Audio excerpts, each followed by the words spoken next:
In the world of indie music, there's always that one hidden gem waiting to be discovered. Radcliffe Camera is exactly that, a band blending Midwest emo vulnerability with the raw energy of British indie rock, crafting songs that feel both deeply personal and universally relatable. They're not signed to a big label, there's no glossy production, just heartfelt lyrics, DIY recordings, and a growing community of fans who feel like they've stumbled onto something special. From basement shows to viral TikTok moments, they're making waves in the indie scene, one lo-fi anthem at a time.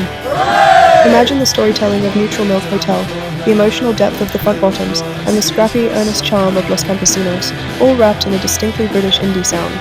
Their music is a mix of melancholic melodies and poetic lyricism, capturing that feeling of nostalgia, heartbreak, and hope. If you've ever found solace in a cry-wank song, or shouted along to a Front Bottoms chorus, Radcliffe Camera might just be your next obsession. Their sound is both familiar and refreshing, like an old mixtape rediscovered in a dusty shoebox.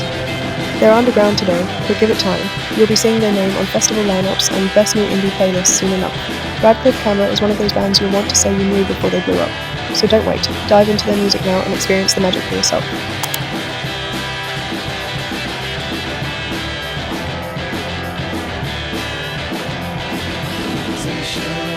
Good. Like. This meeting is being recorded. If you were to describe your band, like, what sort of style would you describe yourself as? Right, that's Indie. Indie. If you want to be basic, then it's indie. The umbrella term would be indie, but then there's elements of like folk in some of the stuff, elements of emo and rocky bits, and little electronic indie.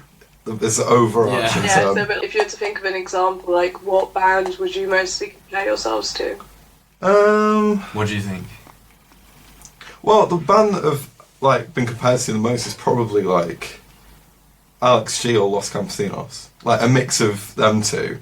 Like. Okay, fine. Yeah, I can kind of see that. Yeah. Like your band, your name. Yeah. It's a historically famous building in Oxford. Yeah. What inspired you to choose that name? Like, have you ever been there? Well, to be fair, it was a couple of years ago, and I heard the name of it, and I thought, oh, that'd be a really cool band name. And then I wasn't in a band at that point, but I was like, when I was trying to come up with a name, I was like, yeah, I could go with Radcliffe Camera, that would work. So it's not really got any kind of. I had no say. I mean, you came up with it way before I was even in the picture. Yeah. I'm just happy to be here. Yeah, but it was just one of those things where I just thought, that'd be cool. You know what I mean? Yeah, because obviously originally you were a solo project, right? Yeah. My dream one day is to play there. Well, no, actually, my dream is to overtake them on Google. Yeah. Because it's really, really annoying, as you probably found out when trying to research, that the first thing, unless you scroll down for pages and pages, it's that fucking building. Because it's a great name, but it's like, it just so happens to be like the most famous library in the world. Yeah. So it's like, yeah, bit annoying. A few years ago, Tom's music got pretty big. Yeah. As Ricky Jamaraz. Yeah, that's my like stage name. So Ricky Jamaraz and Tom. That's just me. Yeah. Right. So he got fairly big, and then I found him on Instagram with this really, really cringy video. Of one of his songs, which has now got like 100,000 streams. Annoyingly, it's one of my most famous songs. I don't like it. No, but I found it, and I watched it. I just like really cringed it, and I thought, let's check this guy out. So then just for a laugh. Yeah. So then I started listening to it. I was like, it's actually really good, this. So I started off as a fan, and then as I started doing more stuff with my music, I messaged him, and then we sort of had a conversation. Well, yeah, we've only been mates for about a year. Yeah, I'd say. like we've been talking since like late 2023. Yeah. But we've only actually been. I mean, I only met him in person last August. Yeah. So like, it's all been quite new. Wow. Yeah. So yeah, literally about like 6 months ago. Yeah. We've like properly become like friends. Yeah. So you've mentioned like enjoying classic UK band. Yeah. Like an Oasis. Yeah. Like For Your Parents. Yeah. So how do those influences blend with the American indie like emo influences, which you have very obviously portrayed in the music? Yeah. So like for a lot of it, Oasis less so, because you know I haven't really listened to them much the past couple of years. But like with Ash especially, like I love their energy. Like I love Ash too. Yeah. Like I absolutely love their energy because it's just So I take influence from that a lot, and also when I'm playing with Oasis, I just love their kind of rawness. Like because we've listened to Definitely Maybe, like that entire album is really quite raw, and you know it's not very clean, and that's something that I love. Like I love the character of the music and stuff. So I guess that's where they've come from. You know what I mean? But yeah. Do you kind of like consciously try to balance the two genres, or does it just happen? It kind of just happens. Yeah, I feel like it just I mean, happens. sometimes I'll sit down and say, I want to write a song that sounds like American football, but like, you know, often it just sort of happens. Like with Talking Turns, that song, neither of us wrote the lyrics for. We got one of our friends called Caleb, who's written some songs for Tom. He's a really lyrics. good lyric He's an incredible writer. lyricist. So whenever like anyone in like our like scene like can't think of any lyrics, we just go like go to him, and he just pumps out like the greatest lyrics of all time. But with that song musically, I really wanted to channel Alex G and like make it sound really sort of Alex G in the drums and the sort of guitar sound and stuff. You can see the influences. Yeah. But at the same time, it doesn't. It's not like a. It's not like a copy. Yeah, it's got its own sort of it's not like more a loose song, kind of vibe. like, Yeah. That's cool. I could definitely see it when I first heard it. That was probably one of the first things that came to my head. Yeah. As well as American football. Yeah. Which I don't remember. It was like a few years ago. They said they were selling the American football house, and it was on like. It's on Airbnb. You can get it on Airbnb. Yeah. I'm so gonna go there one day. Oh yeah. Which I think is absolutely sick. Yeah. When you guys get famous, you have to go and stay in the American football house. Oh yeah, absolutely. Oh yeah. So like your songwriting process, like when you guys want to write a song, like how do you go about it? Like, do you start writing like by just writing, or do you like create like the guitar first, that type of thing? So usually with the stuff that I do, it's mostly I will just get a bit of like a guitar tune and just spew out the first things that come to my head and record it a lot of the time, and sometimes that works really well. Like there have been times where I've just done that, recorded it, and then that's the song. Yeah. Like on a lot of the songs on Careless came out that way, and I was like, oh great, you know, I don't really need to edit it. Yeah, it's like from the heart. So do you like record yourself? Yeah, so I record myself. Yeah, it's mostly in my room. I mean, eventually we'll probably end up doing a bit more here, because Tom's got proper. This is my room, by the way. In case. Yeah, this is Tom's room. So yeah, we're at my house right now. It's a proper little studio and stuff. But yeah, so like it's mostly recorded in my bedroom, and occasionally we'll record somewhere else, but mostly it's there. Yeah. And yeah, so but then occasionally I'll write a song like really structured. So I'll like with Talking Turns again, I just did the music for that, and then struggle with the lyrics for months until I got someone else to do it. But yeah, so for the most part with like the songwriting process, it just sort of happens. It's really weird. People have asked me how I do it, and I just sort of don't really know what to say. With stuff like that, it's really hard to kind of pinpoint how you do it. Yeah, but when we write songs, not necessarily for Radcliffe Camera, but just when we write songs, often we'll come up with a tune, and then we'll just sort of. It normally is music first, isn't it? Music first, and then we write the lyrics. Yeah, that makes sense. I was going to ask you about the meaning of Talking Turns, but I'll just ask in general, like with your other songs, because of the. Yeah, because Caleb. Like your lyrics, like they seem very personal, and they're quite emotive. Yeah. So like, how would you say they are personal? Like for me, it would be like they looked like they were kind of touching on loneliness and like love at the same time. Yeah. So, like, how do you kind of portray that? So I just try and be as honest as possible, you know, because I feel like, well, my thing with music is I can listen to anything as long as it is really heartfelt and it actually has a lot of, like, it has a bit of meaning to it. Because, like, you know, one of my favourite artists, which no one would expect, is Chapel Roan. Like, but the thing about her... I can kind of see see that. I can kind of see that. Yeah, but the thing about her is all of her songs come from such a personal place. Yeah. So like, and I can really get in touch with that kind of emotion, and that's why all my songs are. Like, would you say that you guys are kind of like a lo-fi like type vibe? Yeah. Because I kind of see that. Yeah. Mood. Oh yeah, absolutely. I think with both of our kind of recording styles and writing styles, like especially in recording, I mean, yeah, definitely. You can't really write in a lo-fi way, but like recording, we definitely both take inspiration from people who recorded in very raw environments. Like, and stuff. We both love Daniel Johnston, and he's like the king of lo-fi. He's the undisputed king of lo-fi. Yeah, but then also like I love early Neutral Milk Hotel. I mean, I love the later stuff even more, but like the early recordings are amazing. Like like Airplane Over the Sea. Oh yes, that's such a good album. Yeah. But even some of the little demos and stuff that like you can only find on YouTube that have like 50 views. Some of those songs are just incredible. Out of like curiosity, have you guys like had an interest in Black Country New Road? Oh yeah. He definitely does. I've already listened to them. He keeps on telling me to listen to them, and I'm like, I will do soon, but I just never get around to it. Yeah. No, but honestly, I love them. Like, I'm going to see them in September, and like, You're having kind of a bit of a Nina Lim moment with like a violin. Yeah, I mean, I do need a bit of a violin in some of the stuff, I think. But yeah. Right, I've got a bit of a hot take with Black Country New Road. I much prefer the stuff after Isaac Wood left. Like... Yeah, people say he's very pretentious, and I kind of see it. Yeah, because like, when he was the singer, and they didn't... All the songs were so miserable. Is that the one with like the plane in the plastic bag? Yeah, that's right. Okay, yeah. I just noticed the plane one. The plane in the plastic bag.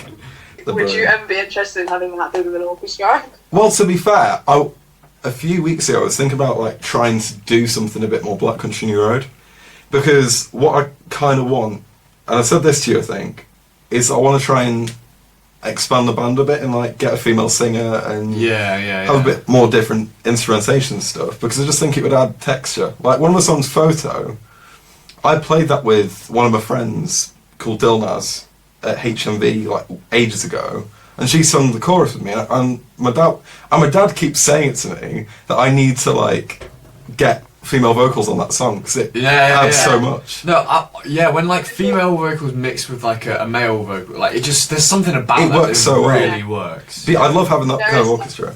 Yeah. Like when you finish writing your song, like how do you know that it's finished? Like do you like kind of like tweak the sound or something like that? So yeah. I mean, I used to just sort of get it done and then be like, oh, this is cool, not tweak it, and it just put it out. Which, looking at those songs, like Slippery Slope, that song, I love the song. Production, but I'm gonna redo it. But well, you have redone it. I have redone it. I haven't released it. But that's a great point. With that new version of Slippery Slope, I thought it was perfect for ages until I played it in the car and it sounded so thin.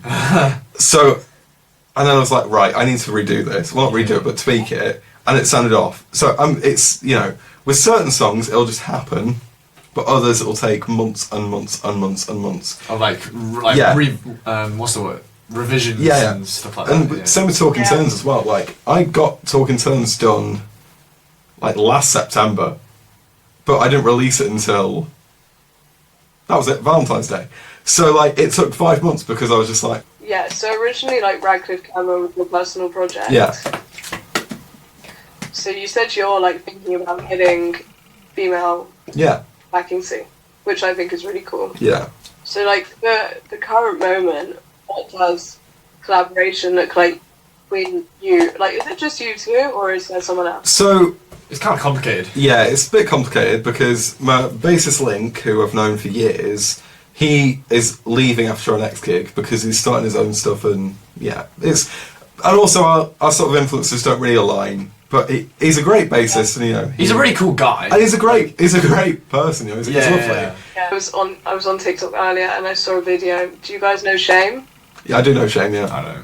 Yeah. It's a video, and it's called their bassist, and the bassist is doing flips. Yeah. And there's something like, man, I wish this was like.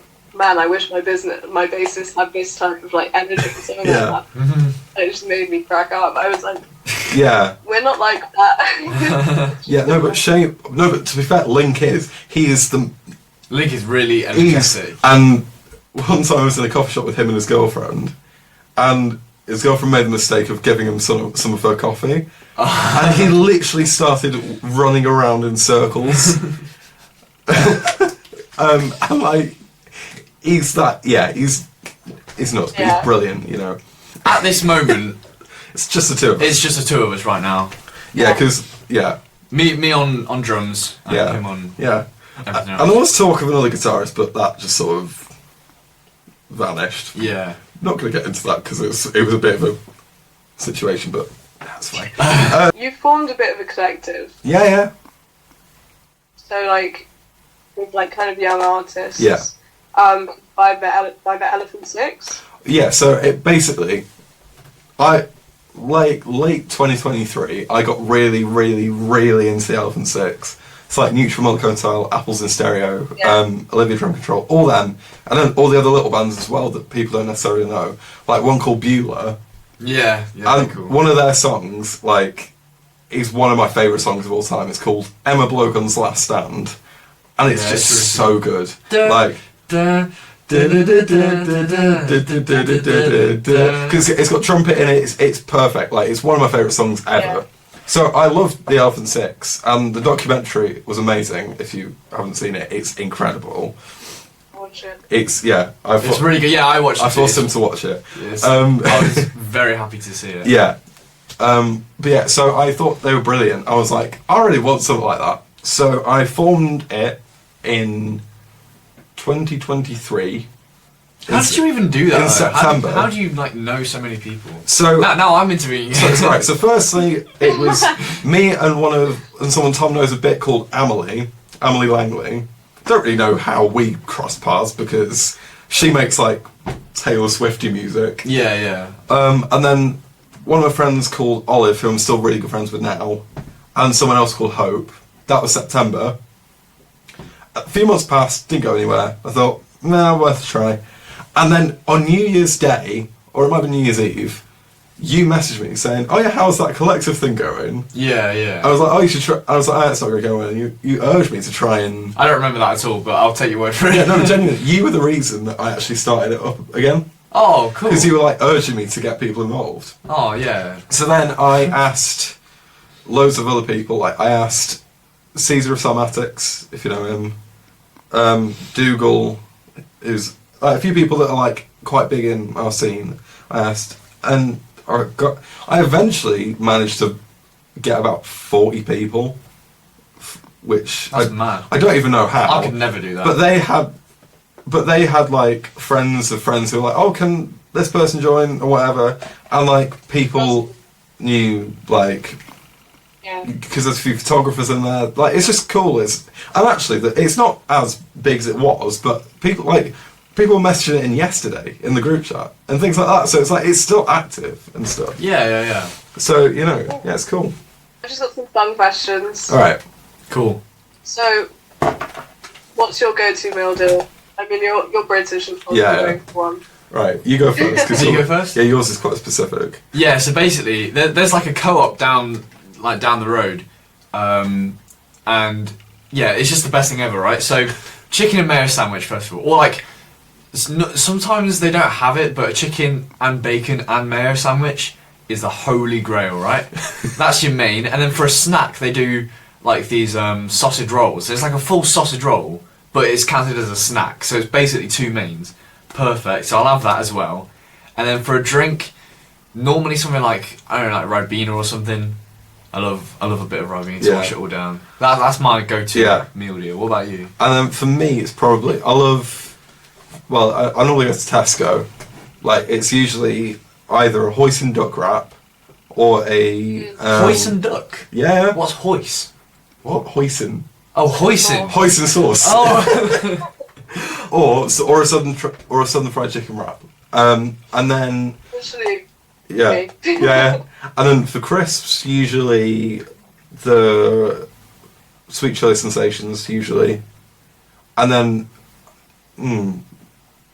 depending on how I'm feeling, either like an iced coffee or just a Coke or something like that. No, a Dr Pepper. Or if I'm feeling very, you know, outlandish, I'll have a Mountain Dew with it, because why not? It's got a bit of a basement dweller like vibe to it, but it actually tastes really nice. Fair enough. If you were to put together your dream festival lineup, who would be on it? Right. And if you had to choose like 3 or 4 artists, who would they be? They can be alive or dead. as Well, He's prepared. He's prepared well, for yeah. this. So on the questions you sent, I was like, right, who would I choose? So I know you said 3 or 4, but I created an entire lineup pretty much.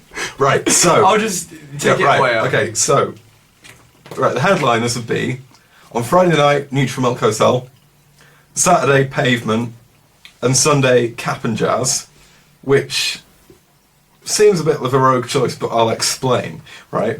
So on the Friday, supporting Neutral Milk Hotel, will be Black Country New Road, Bright Eyes, Belle and Sebastian, and Olivia Tremor Control.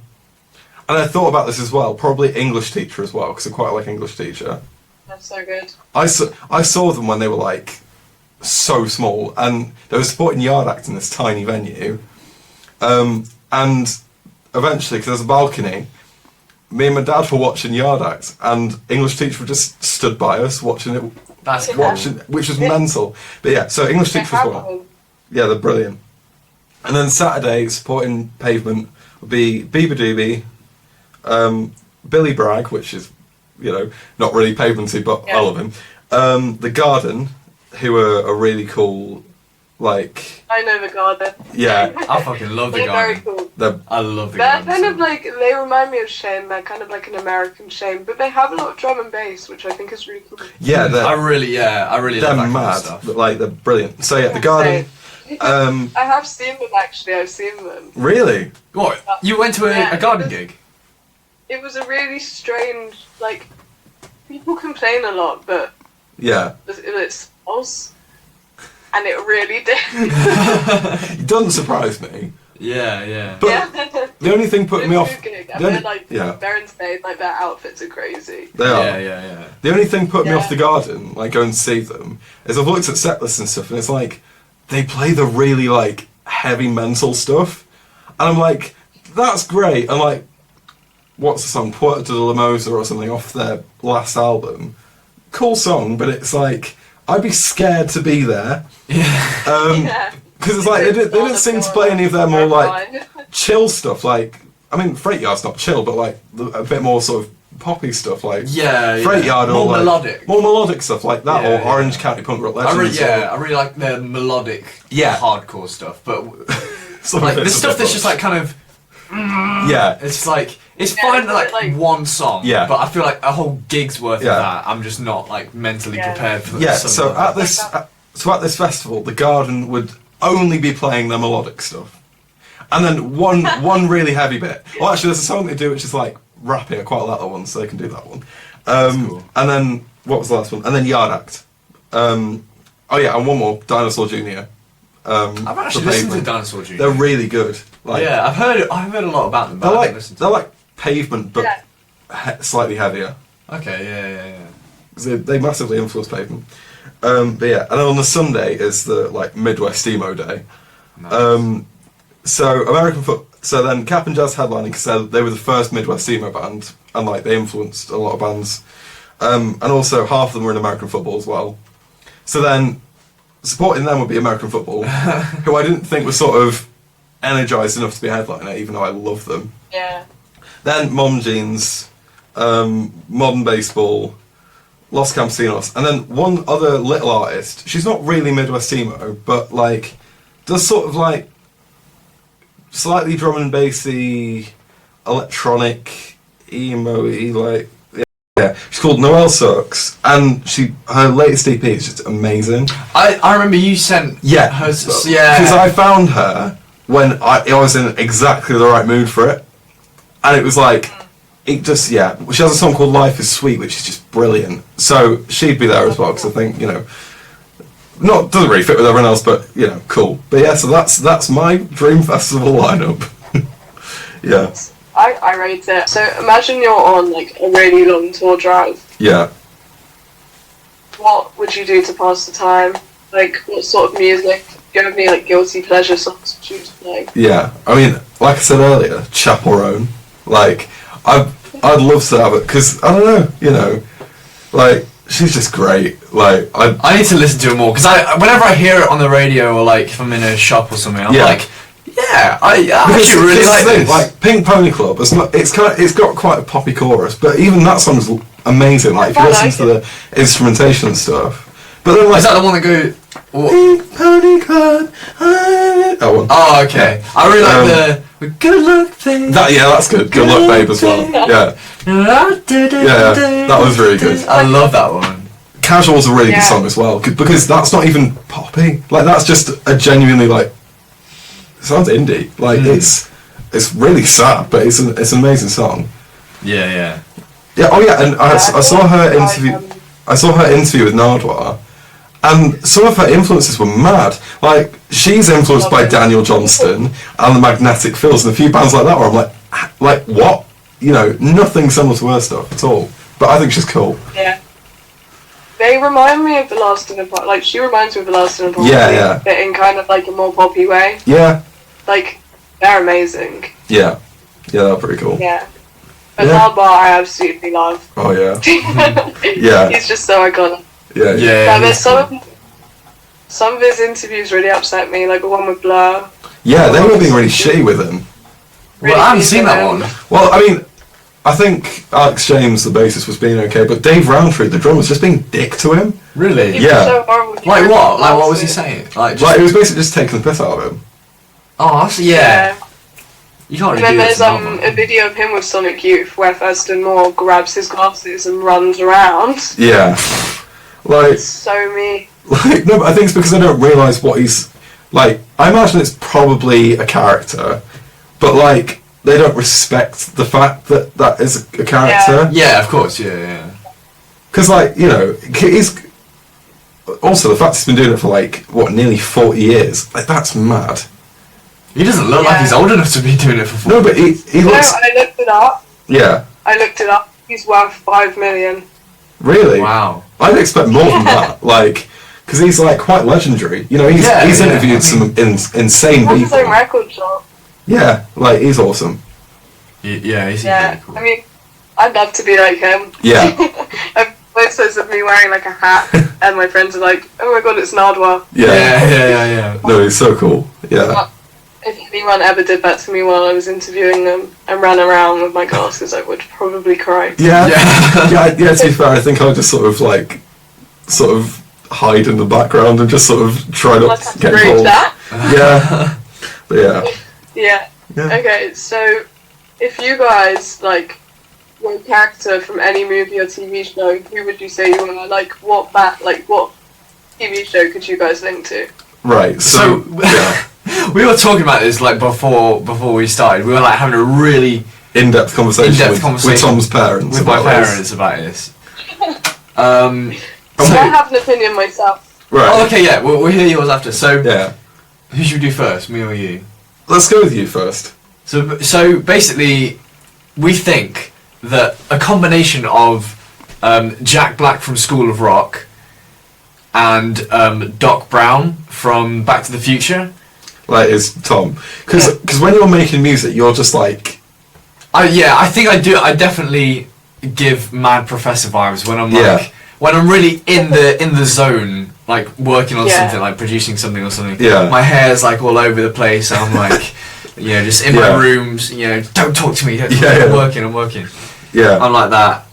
And then, I mean, I don't entirely agree with this, but Tom's dad was like, okay, so how would we describe it? So it's like, what was it? It was quiet, solid, and reliable. Was me. Yeah. Right.